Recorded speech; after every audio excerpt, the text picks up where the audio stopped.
so let's go ahead and let's smog them if you got them. And let's talk about this movie that's celebrating its 50th anniversary this year and this month. Godzilla versus the Smog Monster, aka Godzilla versus Hedorah. And I just out of curiosity, because we haven't really talked about the movies so much. The four of us haven't talked about the movies so much. Just quickly, like each of you, where does this movie sit in your pantheon of kaiju movies? Like, how well do you enjoy or disenjoy Godzilla versus Hedorah or Godzilla versus the Smog Monster? Leslie? I love this film. It's not in my top 10, but I do love this film, and I do think it's a crime that people automatically just dismiss it because it is weird and it's kind of out there. But I think a monster like Hedorah, it's kind of hard to do it in a Shiro Honda-ish type of movie, but around this kaiju. You need a movie that's out there and unorthodox and out of this world to feature this monster or a monster like this. And in my opinion, Hedorah, I mean, say what you will about the great villains that Godzilla has ever faced over the years. And he has faced some tough opponents. Space Godzilla, maybe Mecha Godzilla 93, maybe. The MonsterVerse King Ghidorah is one of them. But I think in the top three, Hedorah has to be in that conversation. Definitely. This Hedorah, not the one that made the cameo in 2 seconds in Final Wars. We ain't talking about that big piece of crap. We're talking about this good piece of crap. This, in my opinion, the probably the toughest opponent that Godzilla ever faced in the Showa period. I said this many times before. When I first watched the movie and Godzilla is almost drowned in that liquid pit, I actually cut the movie off because I actually thought that Godzilla was going to lose, and I didn't want to see that happen. Yeah. I cut it off, and I was trying to get. And my mom was like, "It's just a movie." I was like, "No, it's Godzilla. He needs to win." Like I took that thing real seriously, and I finally got the courage to put the movie back on again, and then it took a lot of punishment on Godzilla's part, but he did win with some help from us. We got to pat ourselves on the back a little bit. But the fact that you can tell by the end of this movie, Godzilla earned his victory fighting this monster. His eye is gone. His hand is burnt to the bone. He's suffering from sulfuric acid fumes or whatever. You can tell, especially during the 70s films, Godzilla earned his victory over the opponents that he fought. Yes, he did. And I can also say when it comes to the 70s, maybe overall Showa-wise, I think Hedorah was his toughest opponent. But I still love the movie. I really do love the movie. It really is. David, where does this sit for you, man? This one sort of hovers around my top 10. I loved it as a kid, but I always knew in the back of my mind that it was a departure from the rest of the series because it was so different. Yoshimitsu Banno did something very unique in the Godzilla series that was never really replicated as far as I'm concerned. He used animation. There's elements of horror in there. There is interesting characters that you actually care for. They use a pretty, an issue that was in the forefront in industrial Japan, which was pollution and air pollution, water pollution, and they made a Godzilla film surrounding these issues. And it utilized like pop culture, like the go-go culture. It was just a very, very unique entry in the Godzilla series. And I think I'd mentioned this to John Ruffin. I used to use my father's tape recorder to record Godzilla movies before VCRs because I'm that old. Yeah. So the two that I distinctly remember recording was the original 54 and Godzilla versus the Smog Monster. Yeah. And I remember singing that song, Save the Earth, the English version, over and over and over again. And I just knew it was different, but I loved it just the same. And as Leslie mentioned, Godzilla got tore up. He really got tore up in his film. Like he was like when you see him sort of walking away in the final scene, and he just kind of looks at humanity and he just kind of shakes his head. He's like, man, you guys don't do this again. Exactly. And, Well, you got to face me. And it's one of the films that, one of the main characters actually dies, That's true. That's true. And but the thing that I want to say first and foremost is Matthew Bazell, one of our viewers, is the one that gave me the idea to propose that we talk about the collectible side of this film, because he thought it would be a good idea because it is the anniversary. So thank you, Matthew, for that suggestion. And I hope you're watching. If not, I hope you watch it when you get home from work. I think you said you had to go to work, but I hope you do watch it. And thank you for the suggestion. It was a very good one. First and foremost, it is the Godzilla movie that got all of us salivating about Godzilla toys. Indeed. When the opening scene, when Ken is in his little yard and he has the little shed out there, he's got bull marks, Marsons, all that stuff, and then he takes some of them and gives them a ride down the sliding board, and it's the first glimpse that we got to see of some of the first Godzilla toys Japan ever produced, which in itself, for a collectible show like ours, is pretty epic. I think it's pretty great. Now, Kyle, is this the point we're going to show them off, or are we going to do that? Should I go ahead and do that now? I was just asking everybody like what they thought real quick. If we just want to get John's thoughts, I could follow up and after. Yeah, that's my take. John, take it away. What do you think? You both so far have said things that are so true for myself. I would include it in my top 10, and every time I watch it, it just grows on me more and more. I have great appreciation for it.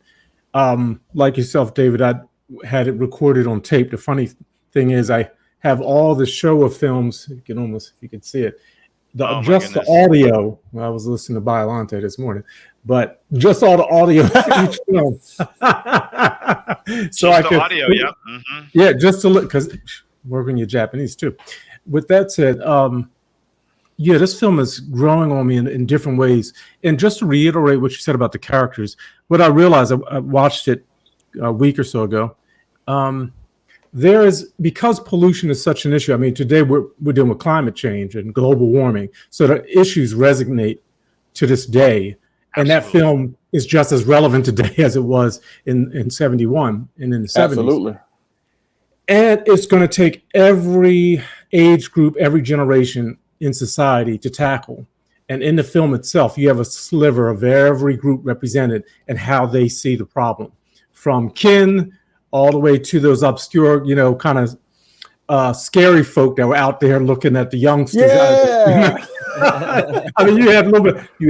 I remember that. Mom, everybody chipped in and had a perspective, and it plays out. Even the media. You watch how the media kind of drives the narrative. Brilliant film. And from the beginning, it hit me a week or so ago when Ken is, working up our desire for his toys. They're like gods on the shelf, and you mess around with a yokai or whatever, you mess around with the wrong thing, you don't take care of the world right, and it comes back to bite us. So I think the relevance of Godzilla versus Hedorah is very important, and it was one of, and I too, like you, Leslie, I would turn off that part when he's getting about to drown in the sludge, and then I come back later. But I love it. I love it more. That and Ebra, they just get better. They just like fine wine. They get better with time. I agree. Now, John, you mentioned the scary looking people that were in the reeds, sort of juxtaposition to the go-go music. When I watched it for a few weeks ago, I actually saw them as ghosts or spirits. Interesting. Not necessarily as people who were alive. They were like the earth. Yeah. Like kind of like, what is going on here? It's just one of those things that there's so much going on in that movie on so many different levels. And, we get science lessons. We get, it's just incredible, and each time I watch it, it gets better and better as you mentioned, and I notice something different each time. You just got me. You just made me think of something. And this is a little sensitive to mention, but I will, and it's going to make me go research because it makes me think what Bono was what was on in his mind. But those folk that he showed, this is scary. I wonder who they represented or what. It makes me think of the Byakugan in Japan. That group that are outcast based. Their ancestors did things, whether it was funeral. Dealing with bodies or whatever, if they represented that segment of Japanese society in any way. So now you got me. I have a feeling they're just supposed to be the older generation, because everybody represented in the party vibe on that mountain is supposed to be the younger. That's generation. true. Yeah. Yeah, that's true. It's true, and it shows Japanese society like there's a bunch of men playing mahjong, and they're not paying attention to the warning that there's a monster, potentially around there. And then the next thing you know, they don't stop playing, and all of a sudden, until they do stop playing, because a piece of sludge just crashes through the window, and they're all just like dead. And yeah, it's pretty gruesome. And then the club scene with the fish head dancers. But I'm always curious. I forgot who the brother is in the poster on the. Who was that? Who was that dude? I researched it before. Who was that? See, there's a lot in that film. I'm telling you now. To take that thing much more deeper than it appears. I used to know who that was. Is it Coltrane? I don't think that was Coltrane, but I don't know. I've got to. I was trying to write a blog on it a couple of weeks ago, just on my new appreciation for it, but I haven't finished. And man, I got some research to do. I love it. And that poor little white cat. Yeah, the baby. Okay, the baby. The cat. I mean, you're funny, dude. Between camera over there and the baby up here. Oh my goodness, I love it. We can get deeper. We can go metaphysical on this thing too. That'd be fascinating. I mean, I'm tempted to just let you guys roll with it.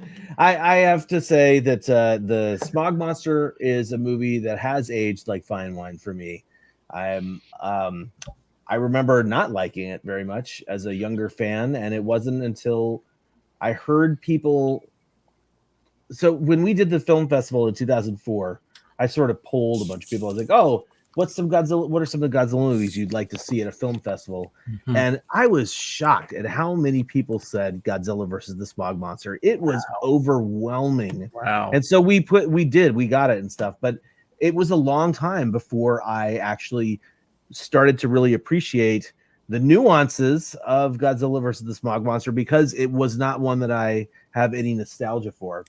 Mm-hmm. But it is very good, and it's got all sorts of cool stuff in it. I don't want to rehash everything everybody else said, but what I do want to just glom onto is that several of us talked about its significance, its historical significance for being produced at that time. And I think that in terms of Godzilla movies, the 54 film, the 71 film, Godzilla versus Hedorah, and Shin Godzilla are really the only three films that tap into the public consciousness of that day and I agree.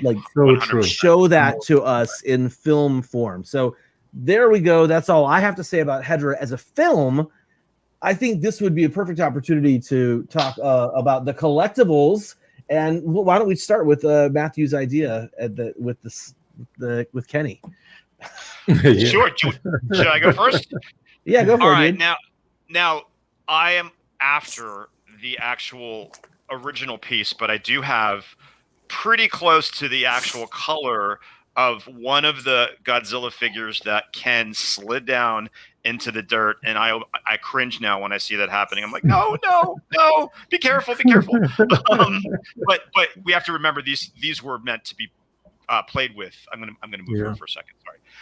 These are children's toys that are meant to be played with, and I remember seeing this figure and being like, "How do I get that? Where do I get that? Does it really exist? Is it a prop from the movie, etc., etc., etc." This is, of course, the B Club reproduction that I got. I think from Mike Johnson, like maybe 15 years ago. And but I am in search of one of the originals, and John actually got one from Sean at I'm sure he'll talk about that later. But this is one of the pieces that from the film. The other one, this is an actual I need one of them. Another one that went down the sliding board. This is the original Bullmark Bullmark Godzilla that accompanied the other figure going down the sliding board. So I was able to handpick this guy in Japan, which was another awesome experience, which I've talked about in the past. And then if you notice in the background, in the shed, if you've got an eagle eye, there's one of these guys hanging out. Yes. Although it's the larger size one. It's the jumbo one, but he's hanging up there, and there's a little bird going chip, chip, chip, chip, chip. And right next to the bird is this dude. And this one is also a vintage piece too. This is a vintage Bullmark King Ghidorah from that time period. And then and I don't remember seeing anything else that he had. Was there anything else that he had in that shed that we might have missed? But I thought I saw a flying Ultraman. Oh, maybe there was. There might have been an Ultraman in there too. Is there a I have to go back and look. I don't know. Now I have to go watch it again. But there's a lot more. Those were the ones that inspired me to get those exact replicas from the film. And like I said, I am in search of the original. And I'm going to finish with one last thing. This is my favorite collectible of Smoggy himself. Neat. This is a little Caractix Smog Monster, painted actually by Yuji from M1. Beautiful. And I got this from Diane Dougherty of Clawmark Toys. This was part of my payment for helping her sell some stuff at G-Fest. So I just love him. He's really cool. It's like the second form, sort of the froggy reptilian form, but he's kind of standing upright. So I just love the very vibrant, bright colors of him. And there's so many different iterations of Hedorah and all his different forms. Very popular in Japan. That's why we see so many of them. I was lucky enough to see Andy Peters' collection. And it is pretty damn impressive because he's got everything. Not only does he have everything, he has multiples of everything. So if you're in the Seattle area, definitely check look him up and see if he'll let you go check out his Kaiju Cave. But that's it for me. So I guess go down to over to Mr. Chambers, right? Well, that's the thing. I don't have any of the toys that Ken have, nor do I have a desire to get any of them. They look cool, don't get me wrong. It's Hedorah. Hedorah is the one that gets my attention. You know what I'm saying? Of course, I'm an avid X Plus fan. I think you kind of know that, maybe. So I have pretty much every single X Plus version of Hedorah. I have the original 30. Actually, this is the reissue with the red light up eyes, and my battery pack is buried all the way over there. So you got to take my word for it. I got the soft crawling version of Hedorah. I have the landing version, and I have the 25 centimeter final form of Hedorah. I have the Rick. I think Kyle has it. He's about to showcase that in a few seconds. That has the alternate arms, the eye patch, and the multiple light ups and the glitter. Awesome figure. But I think out of all of them, this is my favorite.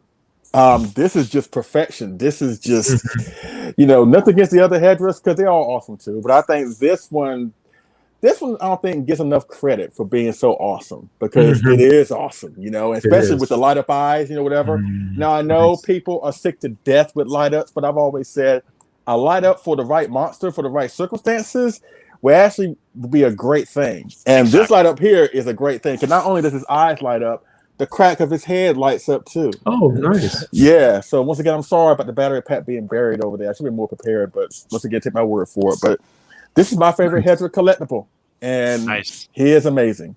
So with that being said, I'm gonna kick it over to my main man down in Philly. What you think, John? I'm right there with you. I love what X Plus has done with Hedorah. Every one they release.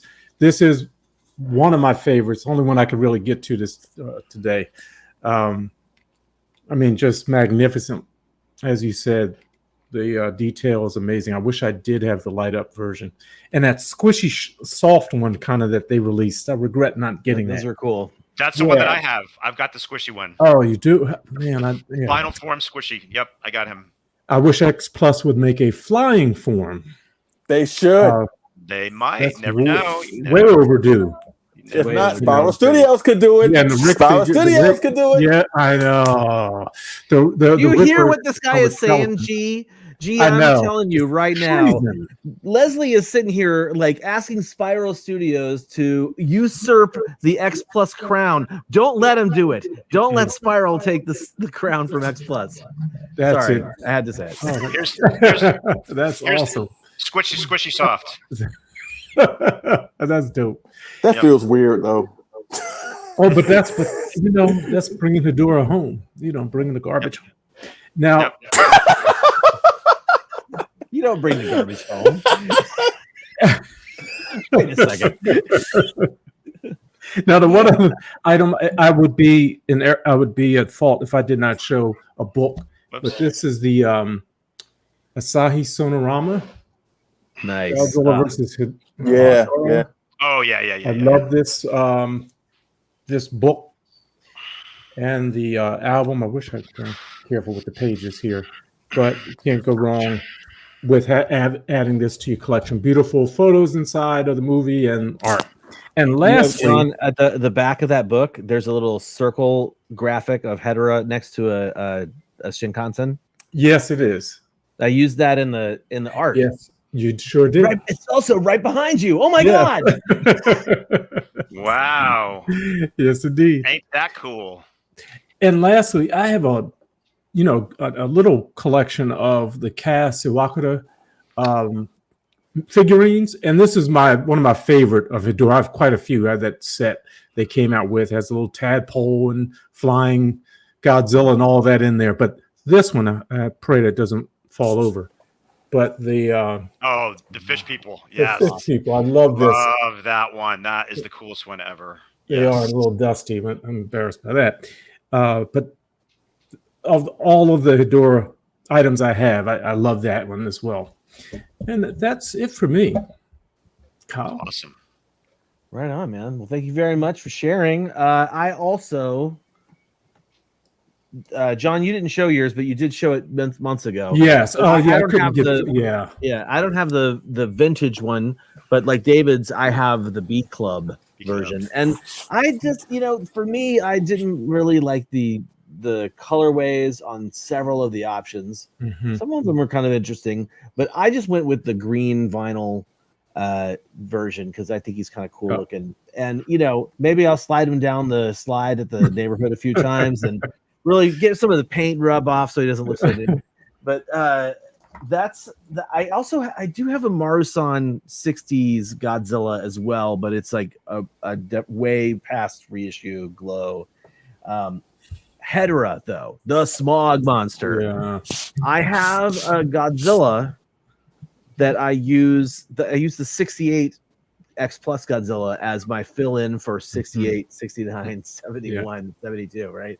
So I don't blame you. I don't even really have the 71 X Plus Godzilla. But it's in terms of Hedorah, I had that 30 centimeter one that you guys were showing off. Gorgeous figure. A really standout piece in the collection back when I had it. But when I sold off all my 30 centimeter figures, I went with the I had to go with the 25. And man, the Rick version is so amazing. And yes, many people should be sick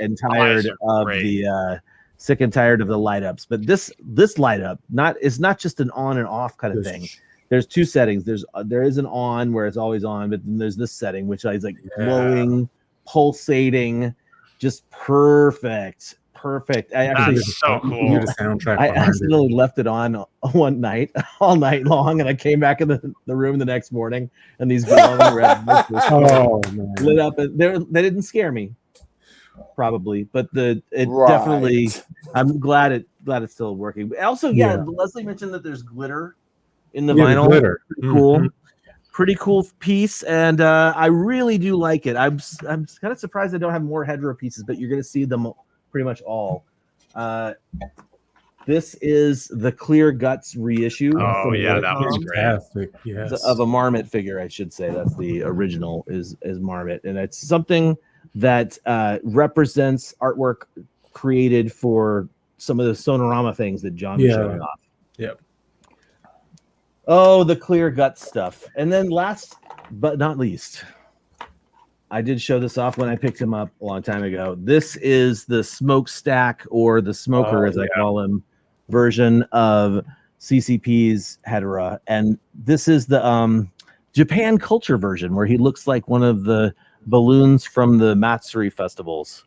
And I really like the smokers, but this was the first one I was able to actually order because I wasn't able to I didn't know where they came from. I didn't know how you got them, etc. So now I know, and this is probably the only one I'll ever buy. I got a smoker too. Yeah. Oh, that was cool. Nice. Let me give you the Just a colorful smoker. I just had to have one, Andy's got like all of them, the ones, all the blingy ones, and there's actually one that's like the fuzzy dice or whatever. flock. Yeah, I have that. I have that flock. one. That's the word I'm looking for. Yeah. So you have a flocked one, John? That's awesome. I got one of those in Japan. It has the tadpole with it. And then in the intro to the show, which I won't play again, I had the plush Hedorah, which actually belongs to Lady Kyle. I bought her that a while ago. Hedorah is a great monster. Really great design, really diabolical and dangerous monster. I wish I had more representations of the kaiju in my collection, but I feel like the things that I have are pretty awesome, and I'm super happy with the pieces that I have. Do you guys want to cover anything else about this historical 50-year anniversary film? I think there may be another. Did a great job. I think we did it. Only the Japanese can make a big pile of crap so awesome. But I gotta ask, how do y'all say Hedorah? Is it Hedorah, Hedorah, Hedorah, or Hedorah? What do y'all say? I say Hedorah. May I start? Yes, you may. Mind if I start? So I basically I made the decision many years ago while I was doing the podcast that I want to try and say the names right, and so the right name is the Japanese name. I hate to say it like that because it sounds so gatekeepy, but basically the word is Hedorah, and it's not Hedorah, which would mean something entirely different and spelled entirely different in Japanese. So Hedorah, Hedo means something sludgy, I think. Hedorah? Yep. I think it is. Hedorah? I think so essentially the Japanese name is Hedorah, and I said it wrong because of the dub. All of those dubs that screw up the names, man. It's like the story about trying to clean up a rumor by throwing a pillow filled with feathers into the air, like they're going to try and pick up all those pieces to try and correct it. It's like you can't. It's not Hedorah. Nope. It's Hedorah. And actually I say it like Hedorah, all even like that too. Not Hedorah. Right. Hedorah. What about you guys? John? No, that's how I like to pronounce it, Hedorah. But it doesn't always come out that way. I have the same issue with Biolante. I mean Biolante. And like with Destroyer, like I just say Destroyer. I don't even. You're American. You can do that. Yeah. I mean, That's a different story, though. That's different than the word Hedorah being called Hedorah in the movie. But what anyway, we grew up with, what we heard in translation is the problem. Throughout the film, Hedorah. And that is so endearing. I mean, you kind of get hooked on what you grew up with. True. For me, I didn't even realize it was, Hedorah, it was Smog Monster for me for 30 years. There you go, man. That's right. Yeah, that's awesome. All right. Well, hey, thank you to Matthew Bazell for suggesting that. And we you don't want to hear how I say it? Oh my God. How do you say it? Hedorah. Perfect. Not not Hedorah. Hedorah. Hedorah. Okay, carry on. Carry All on. right. Oh, David, I forgot to ask you something before. I got to try and figure out. I got to send you a Facebook message before we close out the show, which is not happening now. We're not.